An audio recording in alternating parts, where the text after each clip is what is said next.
وہ ہے. اور اللہ اکبر امام ربانی کی شان آپ جانتے ہو.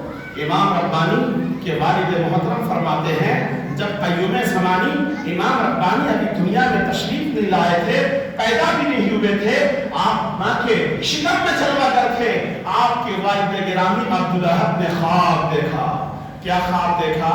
ایک خطرناک طوفان آیا ہے اور طوفان میں تمام چیز اڑ گیا ہے, لیکن ایک تخت ہے, تخت پہ ایک بزرگ بیٹھے ہیں اور ارد گرد سے آواز آتی ہے جال حق و سحق الباطل, حق آیا اور باطل مٹ گیا, جال حق و سحق الباطل, حق آیا اور باطل مٹ گیا.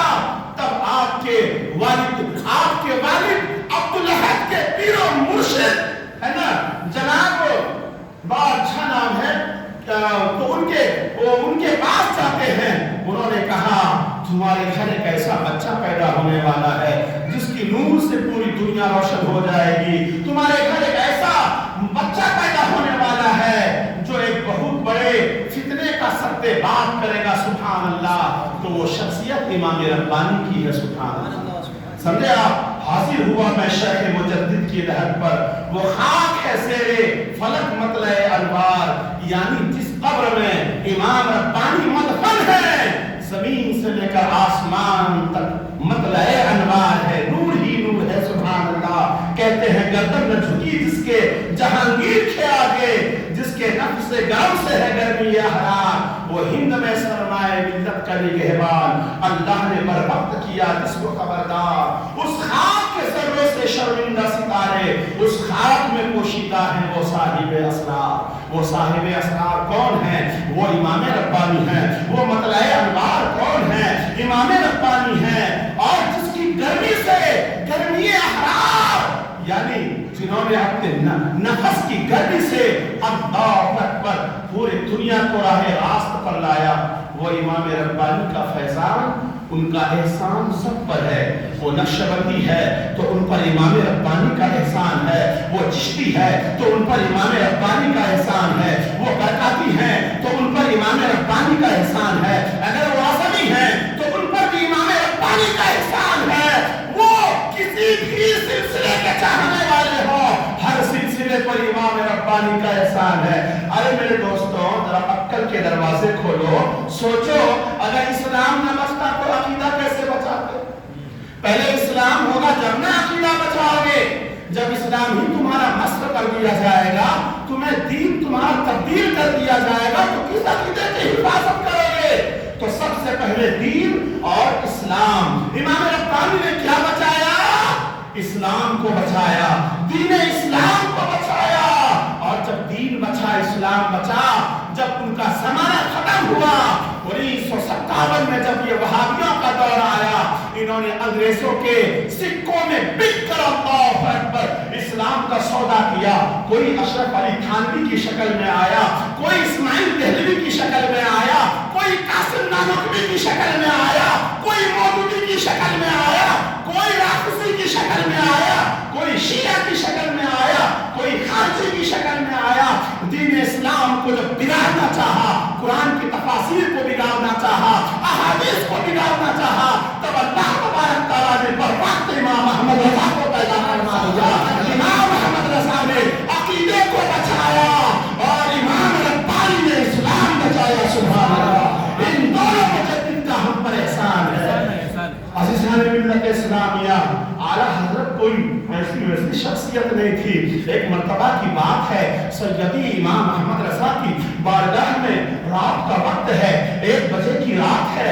آپ کے خلفاء آپ کے پاس ہیں, نعیم الدین مراد آبادی وہاں پر موجود ہیں, ملک العلماء ظفر الدین بہاری وہاں موجود ہیں, حضرت امجد علی صدر الشریعہ وہاں موجود ہیں, بڑے بڑے خلفاء موجود ہیں. ان کی موجودگی میں اچانک امام احمد رضا فاصلے بریلوی فرماتے ہیں, اے میرے شاگردوں تھوڑی دیر کے لیے جاؤ آرام کرو, سو جاؤ, رات ہو گئی ہے. شاگردوں نے کہا حضور تفسیر نہیں لکھنا ہے, کتاب کو ترتیب دینا ہے, صفحے کو ترتیب دینا ہے, فلاں حاشیہ لکھنا ہے, فلاں چیزیں لکھنی ہے. کہا نہیں, واپس چلے جاؤ, بعد میں دیکھا جائے گا.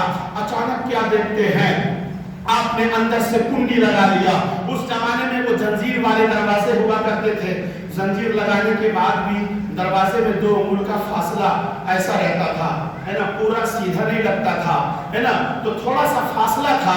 یہ تینوں بولنے لگے, روز روز جب رات کا وقت ہوتا ہے تو ہمارے پیر و مرشد ہم لوگوں کو بھگا دیتے ہیں. امام احمد رضا ہم لوگوں سے کہتے جاؤ سو آرام کرو. آخر معاملہ کیا ہے؟ ان تینوں نے جاسوسی کرنا شروع کر دیا اور وہیں چھپ کر بیٹھ گئے. اللہ اکبر, کیا دیکھتے ہیں؟